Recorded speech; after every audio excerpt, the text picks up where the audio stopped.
Temos alguns minutos ainda, temos uns 8 minutos mais ou menos.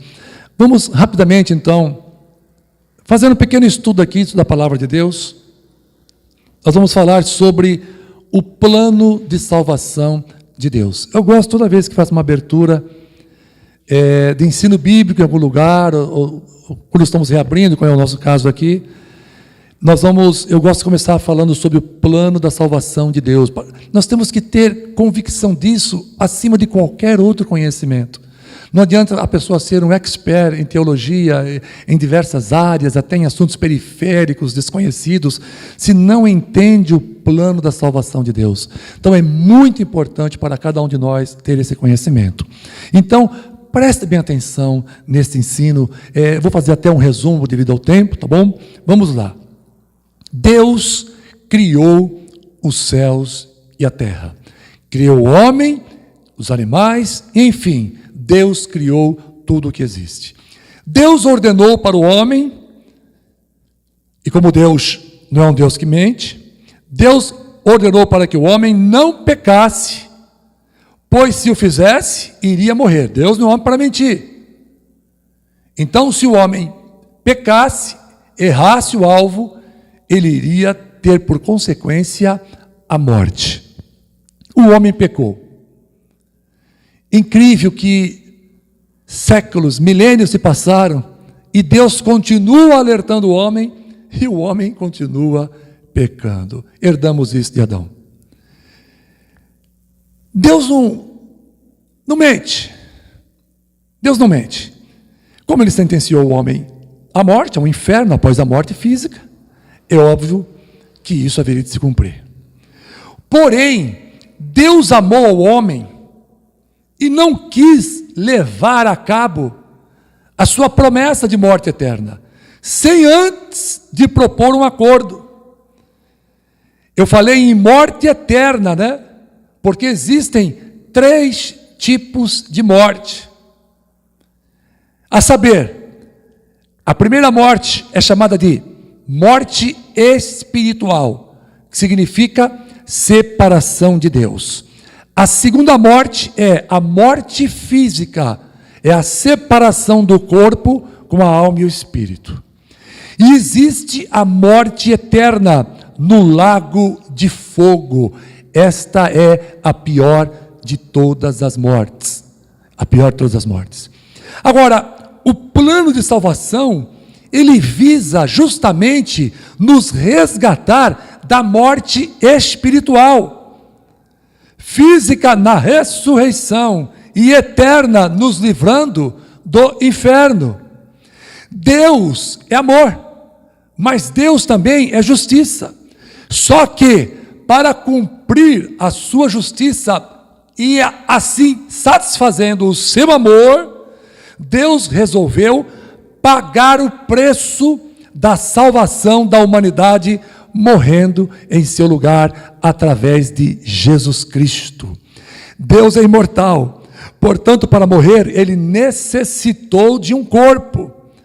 Deus então veio para a terra em forma humana, e esta forma deu a ele o nome de Jesus Cristo, o Messias, o ungido. Jesus nasce, cresce, é batizado, recebe a confirmação de Deus, opera grandes sinais e maravilhas para não deixar dúvidas, ele é traído, ele é julgado, ele é condenado injustamente, ele é morto e ele é, enfim, ressuscitado. Apóstolos são enviados para explicar o plano da salvação, escrevendo cartas às igrejas do mundo e para todas as épocas. Tá bom? Isso então é um grande resumo de toda a história da humanidade. Deus criou a terra, Deus criou o homem, Deus deu uma ordem ao homem, o homem desobedeceu, o homem foi sentenciado à morte eterna, mas Deus é amor, Deus quer levar a cabo um plano de salvação para que o homem escape da morte eterna. Então Deus resolve morrer em nosso lugar. Somente Ele, o único justo, poderia fazer isso por nós. Nenhum anjo seria capaz, somente Deus. Então Ele providenciou o envio de Jesus Cristo. Ele vem em um corpo humano, Ele é 100% homem, 100% Deus, e assim pôde morrer e pagar o preço da nossa salvação. Pois bem, existe um processo que envolve a salvação.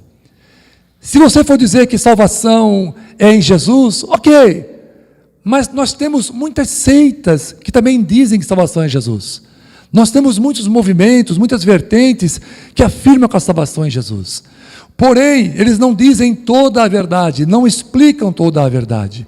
Aceitar a Jesus como Salvador é uma coisa, mas aceitar a Jesus como Senhor e Salvador é outra coisa. E é isso que Deus espera de cada um de nós. A aceitação de Deus, de Jesus como Senhor e Salvador. A salvação é um dom gratuito de Deus. Ele oferece a todos os homens, mas a eficiência da salvação é para aqueles que crerem, aqueles que receberem a Jesus como Senhor e Salvador. Estes sim passarão por um processo, que eu vou explicar para vocês agora qual é, chamado de regeneração, justificação, santificação e glorificação.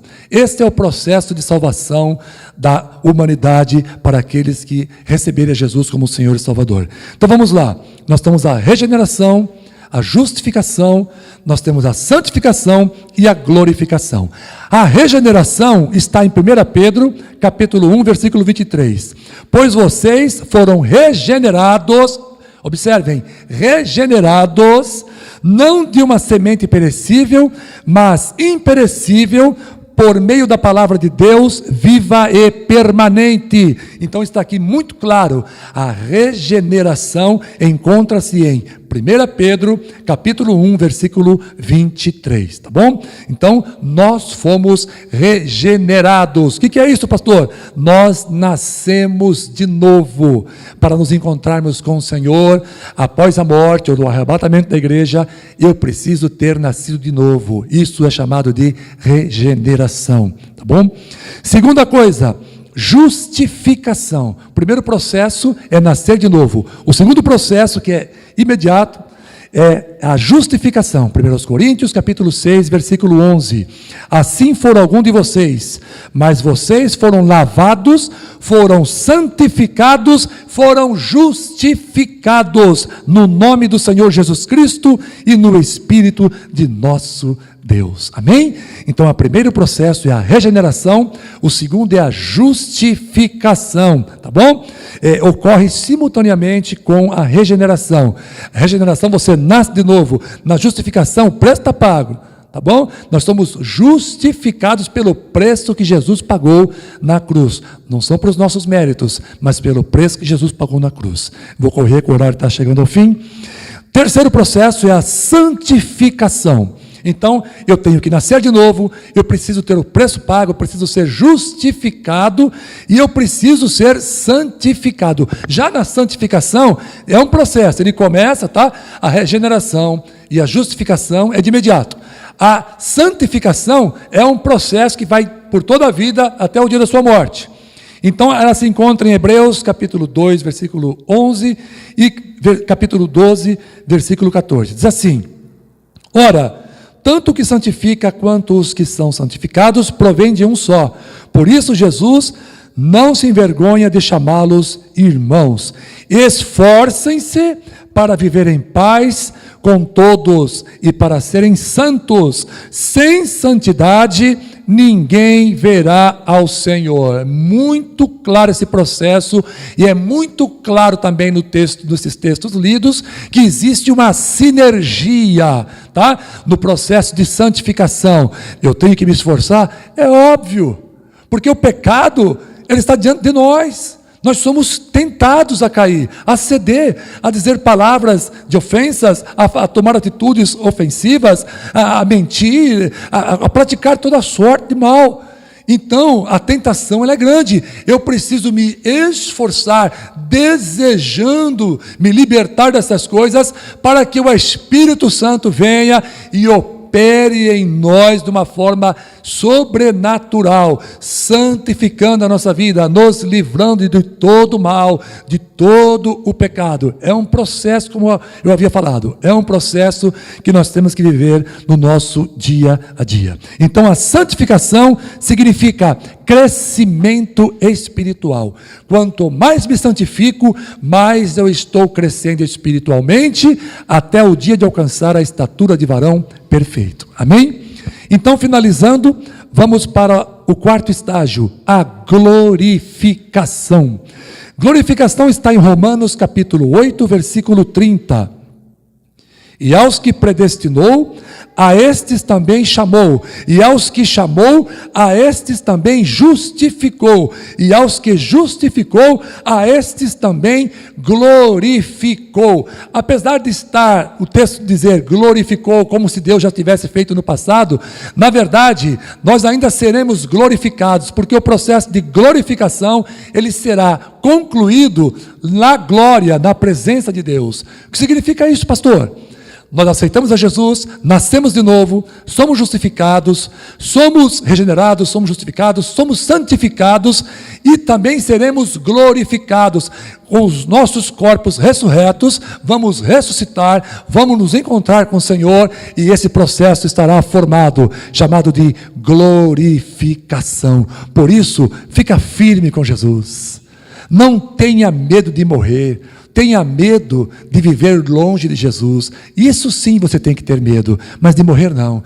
Tenha medo de viver longe de Jesus. Por isso, se esforce, creia no Senhor.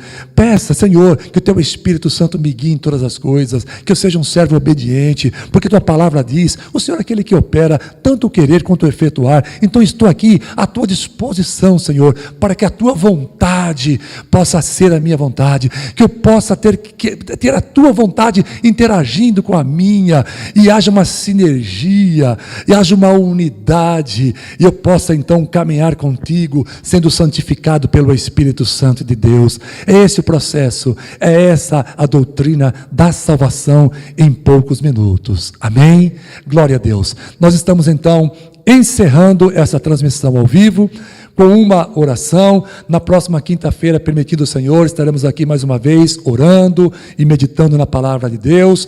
No próximo domingo, às 18 horas, mais uma transmissão ao vivo aqui da Igreja Batista Renovada do Jardim Brasil.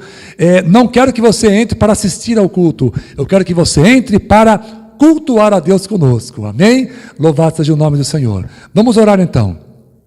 Pai Celestial, eu te agradeço em nome de Jesus, por esse momento que passamos aqui, Senhor, cantando, orando e estudando a Bíblia. Muito obrigado.